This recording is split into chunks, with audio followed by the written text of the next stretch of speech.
প্রিয় দর্শক, বাংলা ব্যান্টার চ্যানেলে আপনাদেরকে স্বাগতম। আজকে আমরা অ্যাপস্টিন ফাইলস বা নথিতে উল্লিখিত নারীরা কারা ছিলেন সেটা নিয়ে কথা বলবো। পতিতাবৃত্তির জন্য শিশুদের সংগ্রহ, যৌন পাচারের জন্য অভিযুক্ত ব্যক্তির সাথে এসব নারীদের কোন ধরনের সম্পর্ক ছিল। অ্যাপস্টেইনের নথিতে উল্লিখিত নারীদের মধ্যে নানা পেশার মানুষ ছিলেন। সেখানে শিশু যৌন পাচারকারী ঘিসলেন ম্যাক্সওয়েল অ্যাপস্টেইনের বান্ধবী যেমন ছিলেন, তেমনি ছিলেন ইভা অ্যান্ডারসন ডুবিন। তেমনি আছেন হার্ভার্ডের সাহিত্যের অধ্যাপক এলিসা নিউ। অ্যাপস্টিন ও ম্যাক্সওয়েলের সাথে পরিচয়ের কারণে উঠে এসছে ব্রিটিশ রাজ পরিবারের প্রাক্তন সদস্য স্যারা ফার্গুসন, নরওয়ে ও সুইডেনের প্রিন্সেসের নাম এবং মার্কিন ফার্স্ট লেডি মেলানিয়া ট্রাম্পের নাম। কারো কারো নাম এসছে পরিবারের সদস্যদের সংশ্লিষ্টতার কারণে, যেমন মেলিন্ডা গেটস, পেনি প্রিটস্কার এবং মেরি কেনেডি। দুর্নীতির কারণে এসছে কিছু রাজনীতিবিদ, আইনজীবী ও রথসচাইল্ড পরিবারের ব্যাংকারের নাম। এছাড়া কেউ বা অ্যাপস্টাইনের নির্যাতনের শিকার হওয়ার কারণেও তাদের নাম প্রকাশিত নথিতে স্থান পেয়েছে। গিসলেন ম্যাক্সওয়েল ব্রিটিশ প্রাক্তন সোশ্যালাইট, শিশু নির্যাতনকারী, যৌন পাচারকারী হিসেবে দোষী সাব্যস্ত এবং রবার্ট ম্যাক্সওয়েলের কন্যা। গিসলেন ম্যাক্সওয়েল ছিলেন অ্যাপস্টাইনের একজন বিশিষ্ট প্রাক্তন ব্যবসায়িক পার্টনার। 2021 সালে অ্যাপস্টাইনের সাথে জড়িত থাকার অভিযোগে তাকে শিশু যৌন পাচার এবং অন্যান্য অপরাধে দোষী সাব্যস্ত করা হয়। অ্যাপস্টাইনের ফাইলগুলিতে ভুক্তভোগীদের দ্বারা তার অপরাধের বিবরণ, সেই সাথে অভিযোগকারীদের আদালতে সাক্ষ্য এবং তার বিরুদ্ধে দায়ের করা দেওয়ানি মামলার বিস্তারিত তথ্য রয়েছে। দ্য টাইমসের রিপোর্ট বলছে, এই পুরো প্রক্রিয়ায় মূল রিক্রুটার অর্থাৎ কিশোরীদের সাপ্লাই দিত অ্যাপস্টাইনের বান্ধবী গিসলেন ম্যাক্সওয়েল, যে ব্রিটিশ মহিলার কথা একেবারে প্রতিবেদনের শুরুতেই বলা হয়েছে। সেই স্কুল বা আর্ট ক্যাম্পে গিয়ে মেয়েদের দুর্বলতা খুঁজে বের করত, কার টাকার দরকার আছে, কার বাবা মা নেই, এসব তথ্য জেনে সেই অনুযায়ী টোপ ফেলতো। পূর্ব ইউরোপ থেকে মডেলিং এর টোপ দিয়ে মেয়েদের আমেরিকায় এনে পাসপোর্ট কেড়ে নিত, কিংবা ফ্লোরিডা থেকে লন্ডনে উড়িয়ে নিয়ে যাওয়া, সবটাই ছিল এই ছকের অংশ। অ্যাপস্টাইনের ডায়েরি থেকে উদ্ধার হওয়া তথ্য অনুযায়ী ধাপে ধাপে মেয়েদের হিউম্যান ইনকিউবেটর বা সন্তান উৎপাদনের যন্ত্রে পরিণত করার পরিকল্পনা করা হয়েছিল। সাবেক প্রেসিডেন্ট বিল ক্লিন্টনের সার্কেলে ম্যাক্সওয়েলের উঠা বসা ছিল। ব্যবসার জগতে পিরামিড স্কিম বলে একটি মডেল আছে। এই মডেলে কর্মীদের দিয়েই আরো কর্মীদের জোগাড় করা হয় এবং আরো কর্মী যোগান দিয়ে পুরস্কৃত হয় বর্তমান কর্মীরা। অ্যাপস্টাইনের নির্যাতন চক্রকেও একই রকম পিরামিড স্কিমে পরিণত করেছিল অ্যাপস্টাইন। যেমন মেসাজের জন্য সে মেয়েদের $300 করে দিত, আর সেই মেয়েরা তাদের কোনো বান্ধবী বা অন্য কোনো কিশোরীকে অ্যাপস্টাইনের চক্রে নিয়ে আসতে পারলে অতিরিক্ত $300 পেত। এভাবে নিজের অজান্তেই এক নির্যাতিতা হয়ে উঠত অন্যের পাচারকারী। সুনি প্রিভিন, বিখ্যাত পরিচালক উডি অ্যালেনের স্ত্রী সুনি প্রিভিন অ্যাপস্টাইনের সাথে ইমেইলের মাধ্যমে যোগাযোগ রাখতেন। বিভিন্ন ইমেইলে তিনি বলেছিলেন যে মিটু আন্দোলন অনেক বেশি দূর গড়িয়েছে এবং অ্যান্থনি উইনারের 15 বছর বয়সী এক ভুক্তভোগীকে তিনি ঘৃণ্য ও জঘন্য বলে বর্ণনা করেছিলেন। সেই শিশু ভুক্তভোগী সম্পর্কে তিনি লিখেছিলেন, আমি সেই সব মহিলাদের ঘৃণা করি যারা পুরুষদের সুযোগ নেয়, এবং সে নিশ্চিতভাবেই তাদের একজন। সে ঠিকই জানতো কি করছে এবং উইনার কতটা দুর্বল ছিল, আর সে টোপ দিয়ে মাছ ধরার মতো করে তাকে ফাঁদে ফেলেছিল। দলিলপত্রে বেশ কিছু ইমেইলও অন্তর্ভুক্ত ছিল, যা থেকে দেখা যায় যে অ্যাপস্টাইন তার দীর্ঘদিনের পরিচিত বার্ড কলেজের প্রেসিডেন্ট লিওন বটস্টাইনের সাথে যোগাযোগ করিয়ে দিয়ে অ্যালেন এবং প্রেভিনের মেয়েকে সেই কলেজে ভর্তি হতে সাহায্য করেছিলেন। সারা ফার্গুসন ব্রিটিশ লেখিকা, ব্রিটিশ রাজ পরিবারের প্রাক্তন সদস্য এবং ইয়র্কের প্রাক্তন ডাচেস। তিনি অ্যান্ড্রু মাউন্টব্যাটেন উইন্ডসরের, যিনি প্রাক্তন প্রিন্স অ্যান্ড্রু নামে পরিচিত ছিলেন, তার প্রাক্তন স্ত্রী। 2009 সালের আগস্টে পাঠানো একটি ইমেইলে অ্যাপস্টাইনকে ধন্যবাদ জানিয়েছিলেন। তাকে তিনি ভাই হিসেবে অভিহিত করেন, যাকে সবসময় তিনি চেয়েছিলেন। এই কথোপকথনে ফার্গুসন এমন ইঙ্গিত দিয়েছিলেন যে তিনি এবং তার মেয়েরা প্রিন্সেস বিয়েট্রিস এবং প্রিন্সেস ইউজেনি অ্যাপস্টাইনের সাথে দেখা করেছিলেন। তিনি লিখেছিলেন, আমার মেয়েদের সামনে আপনার করা প্রশংসার মতো আর কোনো বন্ধুর আচরণে আমি কখনো এত মুগ্ধ হইনি। ইমেইলটি পাঠানোর সময় অ্যাপস্টাইন গৃহবন্দী ছিলেন। ঋণ পরিশোধে সাহায্য করার জন্য এপস্টিন ফার্গুসনকে অন্তত 15,000 পাউন্ড বা $23,000 মতো দিয়েছিলেন। যদিও কিছু প্রতিবেদনে বলা হয়েছে যে তিনি তাকে আরো বেশি পরিমাণে আর্থিক সাহায্য করেছিলেন। 2011 সালে ফার্গুসন বলেছিলেন যে এপস্টিনের সাথে তার সম্পর্কটি ছিল তার বিচার বিবেচনার একটা বিশাল ভুল, কিন্তু পরে ব্যক্তিগতভাবে তাকে ইমেইল করে ক্ষমা চেয়েছিলেন। এভা অ্যান্ডারসন ডুবিন, সুইডিশ চিকিৎসক এবং প্রাক্তন মডেল গ্লেন ডুবিনকে বিয়ে করার আগে এভা অ্যান্ডারসন ডুবিন 11 বছর ধরে এপস্টিনের বান্ধবী ছিলেন। এপস্টিন তাকে মেডিকেল স্কুলের টিউশন ফি পরিশোধ করেছিলেন। এপস্টিন ডুবিন দম্পতির 3 সন্তানের ধর্মপিতা ছিলেন এবং 2008 সালে শিশু পতিতাবৃত্তিতে প্ররোচনা দেওয়ার অভিযোগে তিনি জেলে যাওয়ার পরেও তার সাথে সম্পর্ক বজায় রেখেছিলেন। তারা তার প্রবেশনারি কর্মকর্তাকে লিখেছিলেন যে তাদের সন্তানদের আশেপাশে এপস্টিনের উপস্থিতিতে তারা 100% স্বাচ্ছন্দ্য বোধ করেন। ডুবিন দম্পতি প্রায়শই তাদের সন্তানদের সাথে 1996 সাল থেকে 2005 সালের মধ্যে অন্তত 18 বার এপস্টিনের সাথে বিমানে ভ্রমণ করেছিলেন। ডুবিন এপস্টিনকে লিখেছিলেন, আগামী সপ্তাহে এসে দেখা করুন, সেলিনার 5 জন বন্ধু আসবে। সেলিনা অ্যান্ডারসন ডুবিনের মেয়ে, তখন 15 বছর বয়সী ছিল। মেট ম্যারিট, নরওয়ের ক্রাউন প্রিন্সেস। নরওয়েজীয় রাজপরিবারের সদস্য এপস্টিন ফাইলগুলিতে মোট মেট ম্যারিটের নাম 1000 বারেরও বেশি উল্লেখ করা হয়েছে, যেখানে 2011 থেকে 2014 সাল পর্যন্ত সময়ের যোগাযোগ অন্তর্ভুক্ত রয়েছে। নথিতে দেখা যায় তিনি 2013 সালের জানুয়ারিতে পাম বিচে এপস্টিনের বাড়িতে 4 দিন কাটিয়েছিলেন।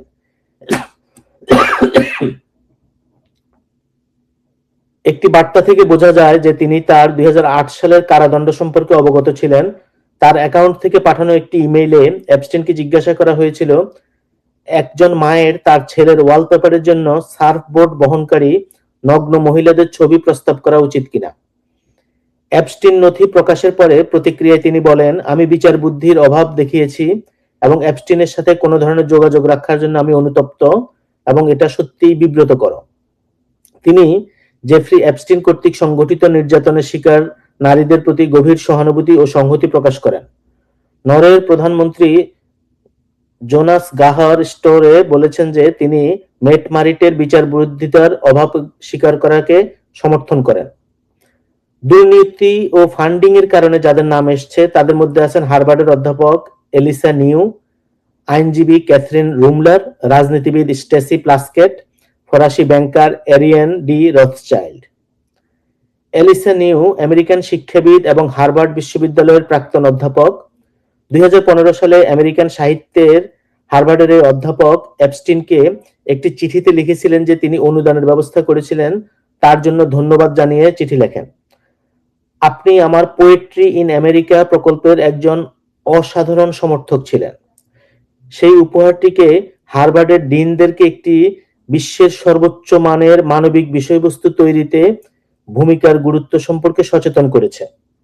2020 সালের হার্ভার্ড পর্যালোচনায় দেখা গেছে এপস্টিনের একটি ফাউন্ডেশন 2016 সালে ট্যাক্স ফর্মে দাবি করেছিল যে তারা একটি অলাভজনক সংস্থাকে $1,10,000 অনুদান দিয়েছে, যার সভাপতি ছিলেন এলিসা নিউ। নথি প্রকাশের কারণে নিউ এপস্টিনের সাথে যোগাযোগ রাখার জন্য ক্ষমা চেয়ে একটি বিবৃতি জারি করেন। ক্যাথরিন রুমলার, আমেরিকান আইনজীবী, প্রেসিডেন্ট বারাক ওবামার অধীনে হোয়াইট হাউসের প্রাক্তন কাউন্সিল এবং বর্তমানে গোল্ডম্যান স্যাক্সের জেনারেল কাউন্সিল। নথি থেকে দেখা যায় এপস্টিন রুমলারকে অসংখ্য উপহার পাঠিয়েছিলেন, যিনি সেই সময় ল্যাথাম অ্যান্ড ওয়াটকিন্সের একজন আইনজীবী ছিলেন।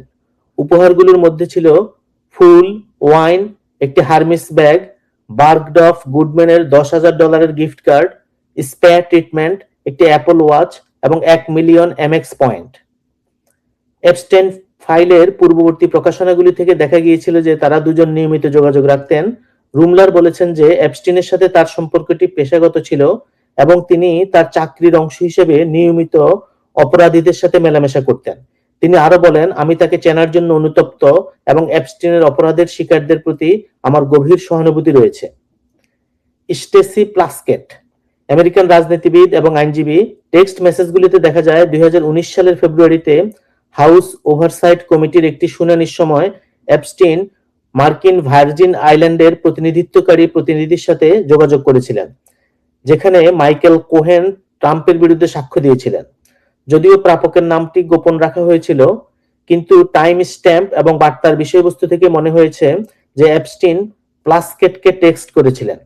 এই কথোপকথনের সময় এপস্টিন উল্লেখ করেন যে কোহেন ট্রাম্পের নির্বাহী সহকারী রোনোগ্রাফের কথা বলেছেন। এর কিছুক্ষণ পরে প্লাস্কেট তার প্রশ্ন করার সময় কোহেনকে গ্রাফ সম্পর্কে জিজ্ঞাসা করেন। প্লাস্কেটের কার্যালয় জানিয়েছে যে শুনানির সময় তিনি কর্মী, ভোটার এবং সাধারণ জনগণের কাছ থেকে পরামর্শ, সমর্থন এবং কিছু ক্ষেত্রে দলীয় বিদ্বেষপূর্ণ বার্তা পেয়েছিলেন এবং তিনি যৌন নিপীড়ন ও মানব পাচারের বিরুদ্ধে তার দীর্ঘদিনের লড়াইয়ের রেকর্ড এবং তার ভুক্তভোগীদের প্রতি সমর্থনের উপর জোর দেন। আরিয়েন ডি রথচাইল্ড, ফরাসি ব্যাংকার এবং এডমন্ড ডি রথচাইল্ড গ্রুপের সিইও। সময়সূচির নথি থেকে জানা যায় যে Swiss private bank Edmund D Rothschild গ্রুপের সিইও 2013 থেকে 2019 সালের মধ্যে এপস্টিনের সাথে 1 ডজনেরও বেশি বৈঠক করেছিলেন। তিনি 2014 এবং 15 সালে এপস্টিনের পক্ষে প্রায় $1 মিলিয়ন মূল্যের নিলামের জিনিস কিনেছিলেন এবং 2015 সালের অক্টোবরে এপস্টিনের সাদার্ন ট্রাস্ট কোম্পানির জন্য ব্যাংকের ঝুঁকি বিশ্লেষণ পরিষেবা প্রদানের জন্য $25 মিলিয়ন একটি চুক্তি নিয়ে আলোচনা করেছিলেন। 2019 সালে এপস্টিনের গ্রেপ্তারের পর ব্যাংকটি প্রাথমিকভাবে বলেছিল যে রথচিল্ড কখনো এপস্টিনের সাথে দেখা করেননি এবং ব্যাংকের সাথে তার কোনো ব্যবসায়িক সম্পর্ক ছিল না। পরে ব্যাংকটি দ্য ওয়াল স্ট্রিট জার্নালের কাছে স্বীকার করে যে এই বিবৃতিটি সঠিক ছিল না। ব্যাংকটি বলেছে যে এপস্টিনের বিরুদ্ধে কোনো আইনি কার্যক্রম সম্পর্কে রথচাইল্ডের কোনো ধারণা ছিল না এবং তার ব্যক্তিগত আচরণ সম্পর্কিত কোনো প্রশ্ন সম্পর্কেও তিনি একইভাবে অবগত ছিলেন না। এরপরে মিডিয়া, বিনোদন ও সিনেমার জগতের সাথে জড়িত থাকার কারণে নাম এসছে পেগি সিগাল এবং মীরা নায়ারের নাম। পেগি সিগাল আমেরিকান বিনোদন প্রচারক। পেগি সিগাল 2019 সালে কেনিয়া ভ্রমণের সময় এপস্টিনের সাথে চিঠিপত্র আদান প্রদান করেছিলেন। সেই ইমেল আদান প্রদানে তিনি আপনার জন্য একটি ছোট শিশু বা 2টি শিশু ফিরিয়ে আনার প্রস্তাব দিয়েছিলেন। তিনি আরো বলেছিলেন যে তিনি মাটির কুঁড়ে ঘরে ছবি তোলার পরিকল্পনা করছেন এবং ভান করবেন যে তিনি শীতকালীন হোয়াইট হাউসে ঢুকে পড়েছেন এবং ওবামার আত্মীয়দের সাথে ছবি তুলছেন। মীরা নায়ার, ভারতীয় আমেরিকান চলচ্চিত্র নির্মাতা। জেফ্রি এপস্টিনের প্রকাশিত নথিতে চলচ্চিত্র নির্মাতা মীরা নায়ারের নাম আসায় বিভ্রান্তি তৈরি হলেও তার সাথে এপস্টিনের কোনো সরাসরি বা অপরাধমূলক সম্পর্কের প্রমাণ নেই। নায়ারের সাবেক স্বামী মিচেল এপস্টিন একজন বিখ্যাত ফটোগ্রাফার। তিনি জেফ্রি এপস্টিনের সাথে সম্পর্কিত নন এবং জেফ্রি এপস্টিন তার আত্মীয়ও নন। 2026 সালের জানুয়ারিতে প্রকাশিত ফাইলগুলিতে এই চলচ্চিত্র পরিচালকের নাম উল্লেখ করা হয়েছিল কারণ তার প্রচারক পেগি সিগালের পক্ষ থেকে এপস্টিনকে পাঠানো একটি ইমেইলে তার নাম উল্লেখ করা হয়েছে। সেই ইমেইলে সিগাল লিখেছিলেন যে তিনি 2009 সালের এমিলিয়া চলচ্চিত্রের একটি আফটার পার্টিতে নায়ারকে দেখেছিলেন, যে চলচ্চিত্রটি নায়ার পরিচালনা করেছিলেন। ইমেইলটি নায়ারের পক্ষ থেকে কোনো অন্যায়ের ইঙ্গিত দেয় না বা এটি নায়ার এবং এপস্টিনের মধ্যে কোনো সম্পর্কেরও ইঙ্গিত দেয় না। অল্প বয়সের ভুলের কারণে নাম এসছে সুইডিশ প্রিন্সেস সোফিয়া এবং এপস্টিনের নির্যাতনের শিকার আভা কর্ডেরর। প্রিন্সেস সোফিয়া ভামল্যান্ডের ডাচেস, সুইডিশ রাজ পরিবারের সদস্য, সুইডিশ রাজকুমারী এবং প্রাক্তন মডেল সোফিয়া তার বিয়ের আগে 2005 সালে নিউ ইয়র্ক সিটিতে থাকাকালীন এপস্টিনের সাথে কয়েকবার দেখা করেছিলেন।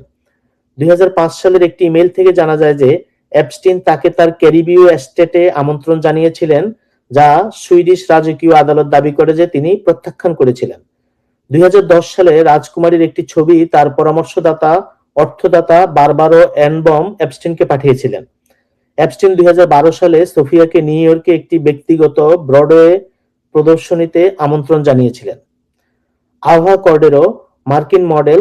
2007 সালে এই উদীয়মান মডেল নিউ ইয়র্ক সুপ্রিম কোর্টে দায়ের করা একটি মামলায় এপস্টিনের বিরুদ্ধে 16 বছর বয়সে তাকে যৌন নির্যাতনের অভিযোগ আনেন।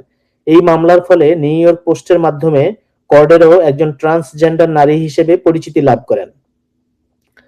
পরিবারের সদস্যদের কারণে নথিতে যাদের নাম উল্লেখ করা হয়েছে তাদের মধ্যে আছেন Melania Trump, Penny Pritzker, Melinda Gates এবং মেরি কেনেডি। এদের মধ্যে মেলানিয়া হয়তো অ্যাপস্টিন ও গিসলেন ম্যাক্সওয়েলের সাথে যোগাযোগ ছিল।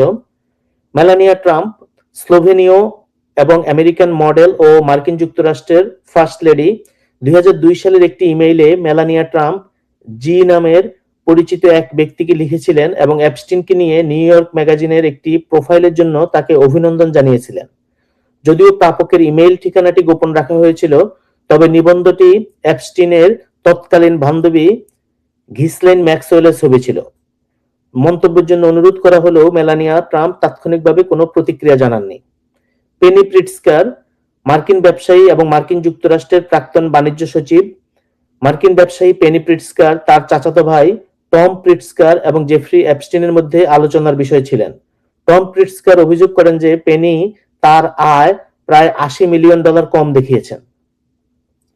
মেলিন্ডা ফ্রেঞ্চ গেটস, আমেরিকান সমাজসেবী এবং ধনকুবের বিল গেটসের প্রাক্তন স্ত্রী। অ্যাপস্টিন কর্তৃক লিখিত খসড়া ইমেলগুলিতে অভিযোগ করা হয়েছিল যে বিল গেটস তার তৎকালীন স্ত্রী মেলিন্ডা গেটসকে গোপনে যৌনবাহিত রোগের ঔষধ দেওয়ার চেষ্টা করেছিলেন। মেলিন্ডা গেটস এই নথিগুলির প্রতিক্রিয়া বলেন যে সেগুলি তাকে অবিশ্বাস্য রকমের দুঃখ দিয়ে পূর্ণ করেছে। ম্যারি রিচার্ডসন কেনেডি, আমেরিকান রাজনৈতিক তহবিল সংগ্রহকারী, সমাজসেবী এবং কেনেডি পরিবারের সদস্য। রবার্ট এফ কেনেডি জুনিয়রের বিচ্ছিন্ন স্ত্রী মেরি রিচার্ডসন কেনেডি 2012 সালে আত্মহত্যা করেন। অ্যাপস্টিনের ফাইলগুলির মধ্যে একটি ইমেল থেকে দেখা যায় তার মৃত্যুর কথা জানতে পেরে অ্যাপস্টিন উফ বলে প্রতিক্রিয়া জানিয়েছিলেন। তো অ্যাপস্টিন ফাইলস বা নথিতে যেসব নারীদের নাম উঠে এসছে তাদের সবার ইনভলভমেন্ট একরকম ছিল না। কেউ তার সরাসরি সহযোগী ছিল, কেউ জানতো তার অপকর্মের কথা, কেউ বা টাকার জন্য, ফান্ডিং এর জন্য তার সাথে সম্পর্ক রেখেছে, আবার কেউ সামাজিক ও রাজনৈতিক কারণে অ্যাপস্টিনের মতো কুখ্যাত লোকের সংস্পর্শে এসেছিলেন। অনেকেই পরবর্তীতে তাদের সংশ্লিষ্টতার জন্য ক্ষমা চেয়েছেন, অনেকে চাননি বা মনে করেন যে তারা ঠিক কাজ করেছেন। সেজন্য নথিতে নাম আসা মানে খারাপ কিছু নয়।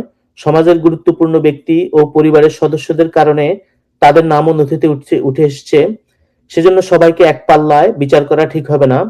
গিসলেন ম্যাক্সওয়েল, সুনি প্রিভিন ও ইভা অ্যান্ডারসন ডুবিনের এরা যেরকম ভাবে অ্যাপস্টিনের সাথে সম্পর্কিত ছিলেন বা সব জানার পরেও তাকে সমর্থন দিয়ে যাচ্ছেন, সেটা অন্যদের বেলায় খাটে না। Melinda Gates, Mary Kennedy, Mira Nair, Ava Cordero, Penney প্রিটস্কার এরা অ্যাপস্টিনের কুখ্যাতি ও অপকর্মের শিকার। নায়ারের ক্ষেত্রে প্রাক্তন স্বামীর লাস্ট নেমের মিল এবং একই উচ্চবিত্ত সামাজিক সার্কেলে থাকার কারণে মীরা নায়ারের নাম অ্যাপস্টিনের নথিতে উঠে এসছে। তবে এটি কোনো অপরাধমূলক যোগসূত্র নয়। তিনি তার কাছ থেকে কোনো সুবিধা নেননি। মেলিন্ডা এবং মেরি কেনেডির নাম আসা খুবই দুঃখজনক। অ্যাপস্টিনের সাথে তাদের কোনো সংশ্লিষ্টতা ছিল না। Thank you.